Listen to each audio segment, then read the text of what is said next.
அப்படிலாம் சொல்லாதீங்க. நீங்க வந்து நான் என்ன ஒரு 3-4 வருஷமா உங்ககிட்ட பிளான்ஸ் வாங்குறேன். எனக்கு எந்த கம்ப்ளைண்ட் இல்ல. எங்களுக்கு ரொம்ப சந்தோஷமா இருக்கு. இப்படி ஒரு ஃப்ரெண்ட்ஷிப் கிடைச்சது. ஃபர்ஸ்டே நீங்க நல்லா பேசுனீங்க. உங்களோட அப்ரோச் எனக்கு ரொம்ப ரொம்ப பிடிச்சது.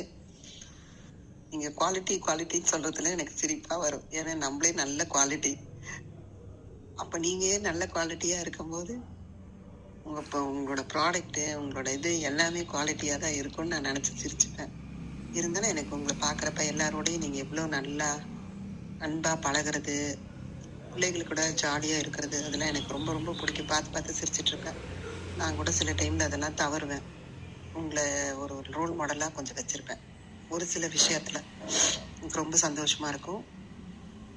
ரொம்ப ரொம்ப ஹாப்பி. நீங்க எல்லாரும் நல்லா இருக்கணும்னு எப்பொழுதுமே நான் ப்ரே பண்ணிட்டே இருப்பேன். இன்னும் மேலும் மேலும் வளரணும் நீங்க. சரியா? யார் எது பார்த்தினாலும் அதை பத்தி டென்ஷன் ஆகாதீங்க. நம்மளுக்கு தான் ப்ராப்ளம். விட்டு போங்க. அவங்களுக்கு கடவுள் அவங்கள பாத்துக்குவாரு. நம்மள நல்லா ஆசீர்வதிச்சு நம்மள நல்லா வச்சிருப்பாரு. We all pray for you. Thank you so much. எங்க அம்மா நார்மலா அந்த குருமா போட அந்த தக்காளி குருமா இன்னும் சில கிரேவிஸ்க்கெல்லாம் வந்து அரைச்சி போடுவாங்க. சோம்பு, கசகசா, முந்திரி பருப்பு ஊற வச்சு அரைப்பாங்க. அந்த முந்திரி பருப்பு கொஞ்சம் லோ குவாலிட்டியாக தான் இருக்கும். அது பதக்குன்னு இருக்கும். இது வந்து சூப்பராக. ஆக்சுவலி என் ஃப்ரெண்டு நான் லாஸ்ட் இயர் நாகர்கோவில் போனப்போ அங்கேருந்து எனக்கு வாங்கி கொடுத்தாங்க. இதே மாதிரி தான் அவங்களும் அந்த நல்ல சுட்டு கொடுப்பாங்க போல் இருக்க. அதுவும் சூப்பராக இருந்துச்சு. எனக்கு ஒரு 1/2 kg கொடுத்தாங்க எங்கள் ஃப்ரெண்ட்ஸ். நீங்கள் உங்கள் ஃப்ரெண்ட்ஸ்க்கு கிளாஸ்மேட்ஸ்க்குலாம் எப்படி கொடுத்தீங்களோ சூப்பராக இருந்துச்சு. அந்த நாகர்கோவில் இது வந்து செம்ம டேஸ்ட்டாக இருந்தது சாப்பிட்டது. அதே மாதிரி இதுவுமே நல்லா சூப்பராக முறுமுறுன்னு செம்மையா இருந்துச்சு. இது நான் வெறும் சாப்பிட்றதுக்கு மட்டுமே வச்சு போகிறேன். எங்கள் அம்மாட்ட காமிச்சேன்னு வச்சுக்கோங்களேன், குடி நான் மசாலா காய்ச்சி போட்டுக்கிறேன்னு சொல்லி வாங்கிடுவாங்க. அதுவே நான் திருடி அந்த பதக்குன்னு இருக்கிறதே திருடி சாப்பிட்ருவேன்.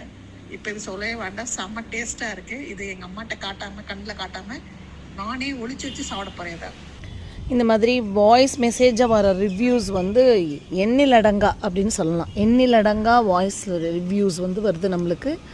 நிறைய மென்டார்ஸ் என்னை ரொம்ப சூப்பராக கைட் பண்ணுறீங்க. உங்களோட ப்ரேயர்ஸில் என்ன வைக்கிறீங்க, அதுக்கு நான் என்ன கைமாறு பண்ண போகிறேன்றது தெரியல. உங்களுக்கு குவாலிட்டியாக பிளான்ஸ் கொடுக்கணும். நான் எந்த ப்ராடக்ட் கொடுத்தாலும் உங்களுக்கு அது குவாலிட்டியாக இருக்கணும். அதுதான் நான் பண்ணுற கைமாறாக நான் நினைக்கிறேன். ஸோ இவ்வளோ நாள் வரைக்கும் எனக்கு ஆதரவு கொடுத்து என்னை வழி நடத்தி நல்ல ஒரு அட்வைஸ் பண்ணி இவ்வளோ தூரம் கூட்டிகிட்டு வந்த உங்களுக்கு நான் இன்னும் நிறைய என்னோடய குவாலிட்டியில் இம்ப்ரூவ் பண்ணணும்னு நான் நினைக்கிறேன்.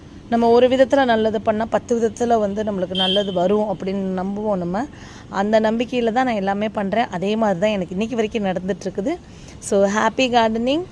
தொடர்ந்து என்னோடய வீடியோஸ் பாருங்கள், எனக்கு சப்போர்ட் பண்ணுங்கள். தேங்க்யூ.